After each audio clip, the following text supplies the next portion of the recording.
Ciao a tutti ragazzi, benvenuti in questo nuovo video. Lo so, qualcuno forse ha già visto quello che è successo in diretta tra me e Alberto nella sfida delle Smart. Cioè, gara 2 è stata qualcosa di incredibile. Altrettanto incredibile è stata la prima vittoria di Pecco Bagnaia su Ducati e in generale in MotoGP. Quindi, a parte fare grandi complimenti, non c'è molto da dire. Gara stupenda, ma il fulcro del weekend è stato il Gran Premio di Monza di Formula 1 per quello che è successo tra Verstappen e Hamilton. Quindi, come sto facendo nell'ultimo periodo, andiamo ad analizzare, secondo me, la cosa più interessante di questo weekend, cioè il contatto tra questi due piloti. Perché tutti si soffermano sul discorso tecnico, ma quasi nessuno si è fermato ad analizzare un attimo lo stato mentale. Prima di iniziare vi ricordo come al solito che sarebbe molto gradito un iscriviti qua sotto, ci vuole un secondo. A parte questo, iniziamo a bomba. Come al solito, fanboy di Hamilton versus fanboy di Verstappen, chi ha ragione, chi ha torto, 50-50, incidente di gara, non incidente di gara.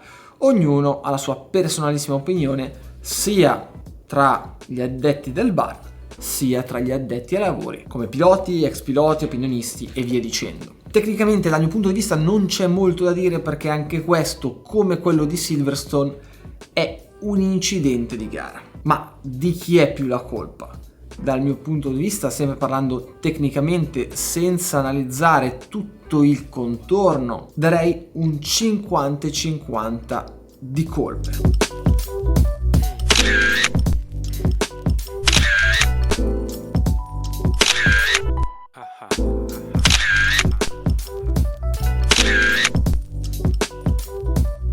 Hamilton ha fatto assolutamente apposta a lasciare quello spazio che c'è, ma è appena troppo poco per riuscire a far girare al tuo fianco una macchina di Formula 1. Allo stesso modo Verstappen avrebbe potuto alzare il piede dal gas, far sfilare Hamilton e ributtarsi dietro, invece ha deciso di dare quell'ultimo pezzettino di gas apposta per costringere Hamilton a raddrizzare il volante e farlo passare. Risultato, gara a chi ce l'ha più lungo, crash e tutti e due fuori. Ovviamente menzione d'onore va all'Halo, che si è visto nei vari anni essere accreditato di salvare le vite e qualche volta invece no, è una cagata, non serve a nulla e via dicendo. Fino adesso secondo me non si è mai vista la vera utilità di questo attrezzo, o meglio c'è sempre stato un contraddittorio perché tutte le situazioni sono state un po' differenti. Invece in questo caso, se non ci fosse stato l'alo, ragazzi, non c'è nulla da dire, la gomma avrebbe schiacciato la testa di Hamilton e non si sarebbe fatto di sicuro bene. In questo caso lo ha veramente salvato, quindi si può dire che non ci sono dubbi, è servito a salvare la vita di Hamilton. A parte questo, andiamo ad analizzare più nel dettaglio il discorso mentale di quello che è successo lì alla prima variante a Monza. Innanzitutto c'è da specificare che abbiamo un precedente, cioè Silverstone,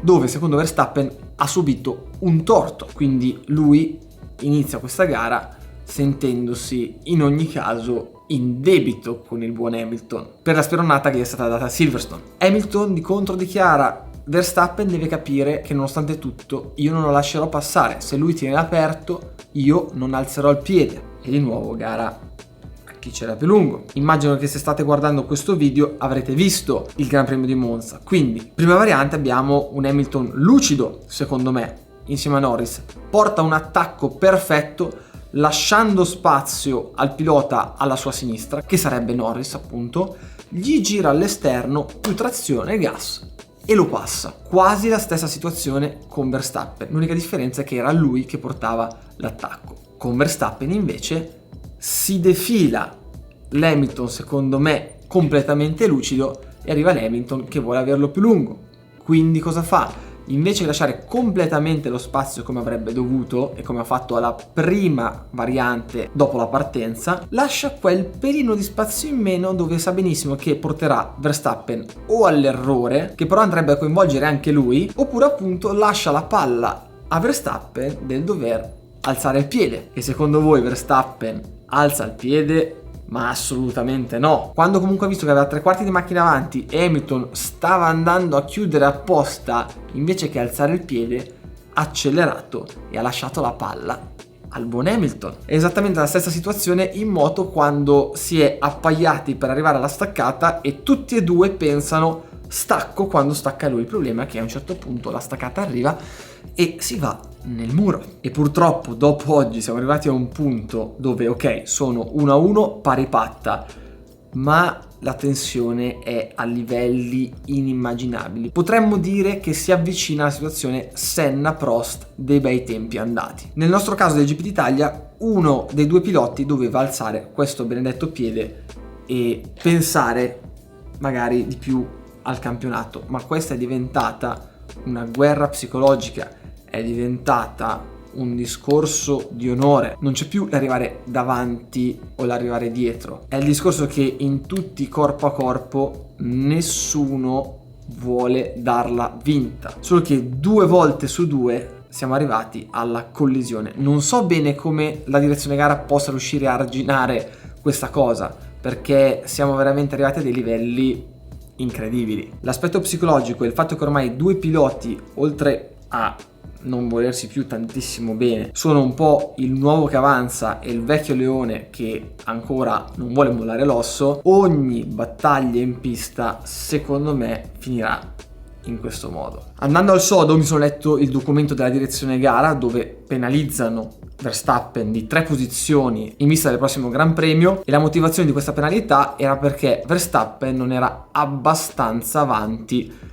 nella variante e quindi secondo loro ha un po' più di colpa Verstappen. Secondo il mio modesto parere non è una penalità giusta, è un incidente di gara, perché come detto prima abbiamo visto una differenza di comportamento da pilota a pilota da parte di Hamilton, e soprattutto secondo me è una penalità più grave rispetto a quella che aveva ricevuto Hamilton a Silverstone. Ovviamente è diverso perché in quel caso era ancora in gara, invece qui sono usciti tutti e due, ma in ogni caso secondo me non sta né in cielo né in terra. Adesso il clima sarà incandescente, non voglio neanche sapere cosa succederà a Sochi, anzi forse probabilmente potranno giocarsi il motore supplementare in caso di una qualifica veramente schifosa, quelli di Red Bull, e potrebbe essere un vantaggio tirato fuori da uno svantaggio, quindi staremo a vedere. Voglio solo fare un appunto che secondo me se Verstappen riuscisse a giocare un pelino più di astuzia invece che andare muso contro muso, avrebbe molti più vantaggi rispetto alla tattica che sta usando adesso, che è sacrosanta perché vuole dimostrare in ogni santo secondo di essere